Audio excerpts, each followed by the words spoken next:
अभी के टाइम में हर स्टेट में कुछ ना कुछ क्लाइमेट वेरिएशन देखा जा रहा है।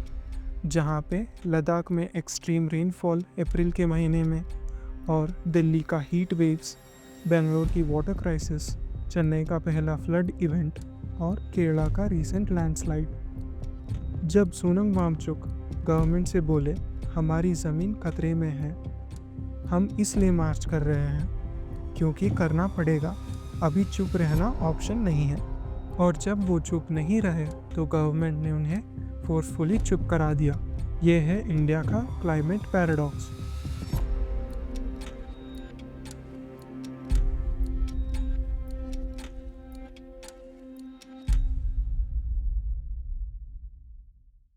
अभी कौन शिविर में वैकेशन प्लान बनाने की सोच रहा है, प्लीज़ कैंसिल कर दो, क्योंकि रिसेंटली जो फ्लैश फ्लड ट्रिगर्ड हुआ in the state of Uttarakhand near Himalayan plateau, 5 लोग उसमें से मारे गए और 50 से ज़्यादा लोग मिसिंग है इस पॉइंट पे। एज ऑफ 2024 से 2025 के बीच में 3000 से ज़्यादा लोग अपनी जान गंवा बैठे हैं due to extreme weather events. जो कोर इशू है इसमें वो है बदलती हुई सीजनल पैटर्न्स, जहाँ पे एक तरफ एक्सट्रीम हीट वेव्स और दूसरी तरफ अनप्रेडिक्टेबल रेनफॉल।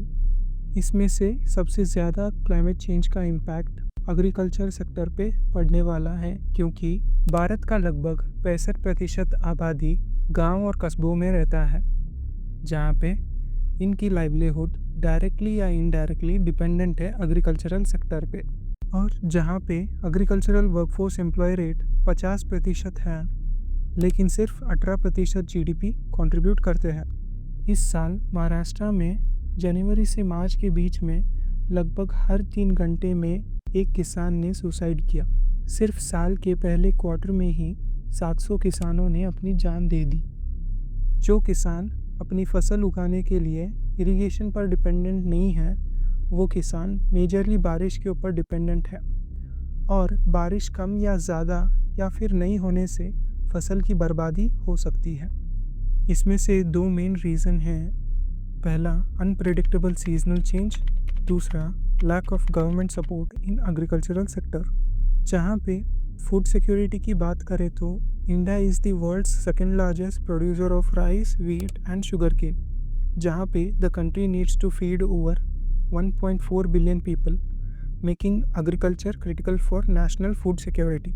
तो जब सवाल उठा गवर्नमेंट पे क्लाइमेट चेंज को लेकर, तो उनका मेजर इनिशिएटिव क्या था इस साल का? गवर्नमेंट ऑफ इंडिया का पॉलिसी कहता है कि हम रिन्यूएबल एनर्जी टारगेट्स रखेंगे नेट ज़ीरो का बाय 2070, बट रिपोर्ट्स कहता है कि इस साल में ही केंद्र सरकार ने नया coal capacity and fossil fuel subsidies को समर्थन किया है, और इस साल में ही देश में लगभग 4 गीगावाट नया कोल कैपेसिटी ऐड किया है, और इसको बढ़ाने की सोच रहे हैं 90 गीगावाट तक बाय 2030। तो हमारे देश में पॉलिसी बनाने वाले की कोई अकाउंटेबिलिटी नहीं है, जहाँ पे पॉलिसी कहता है कि कभी मैं इधर चला या मैं उधर चला। ये इकोनॉमिक टाइम्स का रिपोर्ट देख लीजिए, जहाँ पे साफ कहता है कि the budget and the policy framework continues to support fossil fuel infrastructure और fail to clearly phase out coal subsidies. और आप सबको पता ही है हमारे देश में मेजर कोल इंपोर्टर कौन है? अदानी। हम करके दिखाते हैं।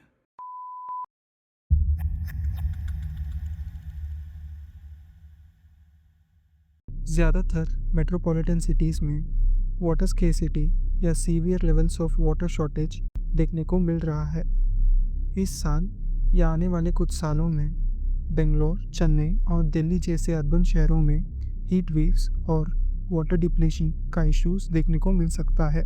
और यही सेम चीज़ देखने को मिलता है ग्राउंड वाटर रिजर्व्स में, जहाँ पे सेंट्रल ग्राउंड वाटर बोर्ड का रिपोर्ट दिखाता है कि बहुत सारे districts ground water depletion face कर रहे हैं। कुछ और रिसेंट इंसिडेंट की बात करें तो मुंबई के ताने शहर में एक बिल्डर ने 5 महीने तक 30 लाख लीटर साफ पानी को गटर में बहा दिया। उसके बाद बीएमसी ने उसे 75 करोड़ का फाइन लगाया। तो ये है हमारा देश का रुख टूवर्ड्स वाटर कंजर्वेशन। आप सब जानते ही होंगे जेडी अग्रवाल के बारे में, एक रिनाउंड आईआईटी प्रोफेसर और PhD holder from UC Brooklyn. वो फर्स्ट मेंबर सेक्रेटरी भी थे India central pollution control board के, और उनकी कुछ डिमांड्स थी टू प्रोटेक्ट गंगा रिवर। इसके कारण वो 111 दिन अनशन पे बैठे रहे और हमारी सरकार ने उनकी बातें सुनी नहीं। आखिर में वो अपनी जान दे दिए 2018 अक्टूबर के महीने में। तो ये है हमारी सरकार का attitude towards intellects and scientist. जहाँ पे कोई आवाज़ उठाए तो उसको NSA का चार्जेस लगा के जेल में डाला जाता है। क्या भाई, मर्डर किया क्या? फाइनेंस कंपनी का कोई फ्रॉड किया क्या? नहीं सेक्स फिल्म बनाकर नेट पर चलाई क्या? नहीं तो फिर किया क्या है तुमने?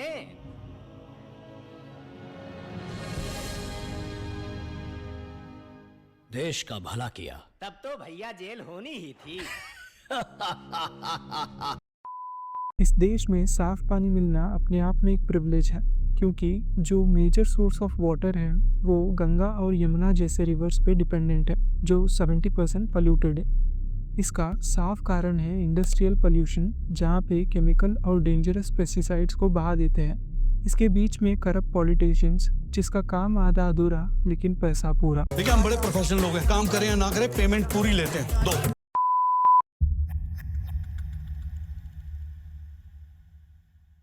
हर साल एक्सट्रीम हीट वेव्स देखा जा रहा है अक्रॉस इंडिया, जहाँ पे अप्रैल और मई के इस साल में ही सबसे इंटेंस हीट रिकॉर्डेड है 48 डिग्री सेल्सियस, जो कि गंगानगर राजस्थान के स्टेट में देखा गया। जहाँ पे दिल्ली, उत्तर प्रदेश, मध्य प्रदेश और हरियाणा जैसे शहरों में 45 डिग्री पार था, तो वहीं पे हमारी सरकार ने इस साल जो क्लाइमेट चेंज कॉन्फ्रेंस मीटिंग था designated by United Nations in Brazil, वहाँ पे हमारे प्रधानमंत्री अपने आप को विड्रॉ कर लिए।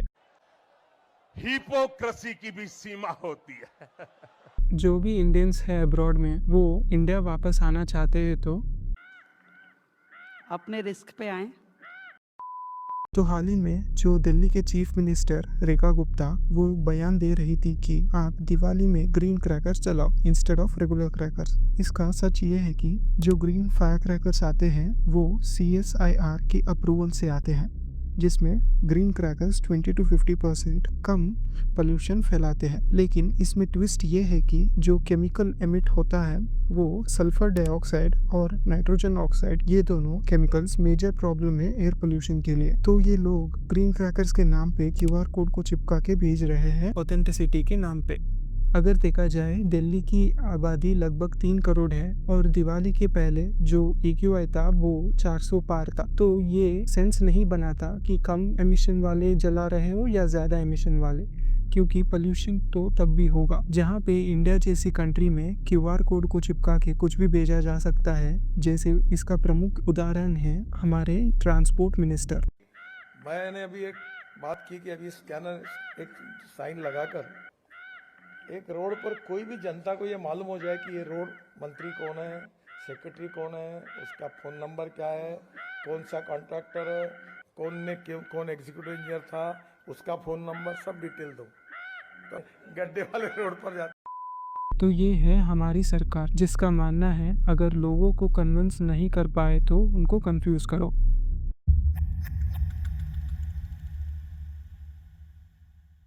इस सरकार ने फिर से A+B का लॉजिक लगा के एक नया इनिशिएटिव लाया, जिसका नाम था national perspective plan for interlinking of reverse, जहाँ पे 30 से ज़्यादा स्टेट के रिवर्स को इंटरलिंक करेंगे, जिससे वाटर सरप्लस बढ़ेगा। ये हमारा सरकार का मानना था।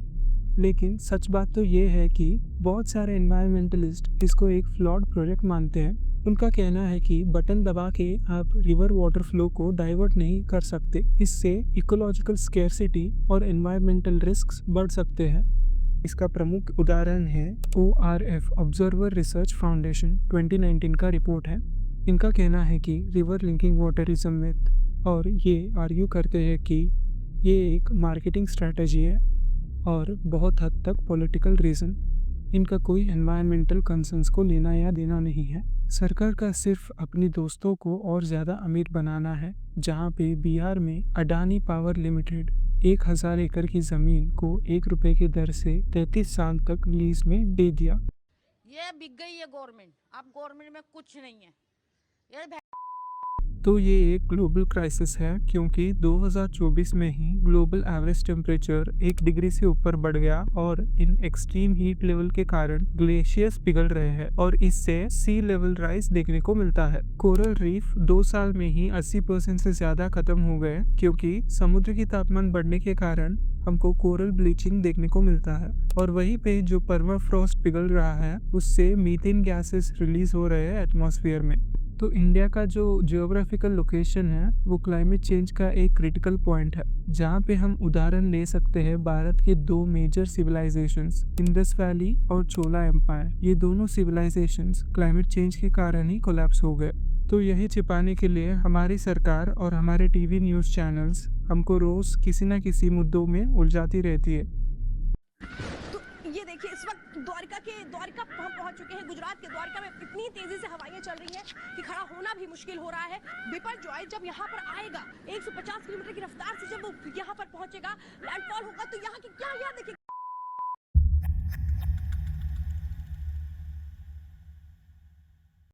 अभी वापस आते हैं अपने मेन इंसिडेंट पे, जो कि सोनम वांगचुक का अरेस्ट होना इन द मंथ ऑफ सितंबर, जहाँ पे लेह में एक पीसफुल हंगर स्ट्राइक चल रहा था और उनकी कुछ डिमांड्स थी कि लद्दाख को स्टेटहुड दिया जाए, मीनिंग लद्दाख को स्टेट रिकॉग्निशन मिले रादर देन एक यूनियन टेरिटरी। तो इससे उनको इंक्लूजन मिलता है 6 शेड्यूल का अंडर द इंडियन कॉन्स्टिट्यूशन, जहाँ पे ट्राइबल ऑटोनॉमी गवर्नेंस प्रोटेक्शन मिलता है। और ये डिमांड्स लद्दाख के ecology, land rights, job quotas और ट्राइबल ऑटोनॉमी को कानूनन तरीके से सुरक्षा देता है।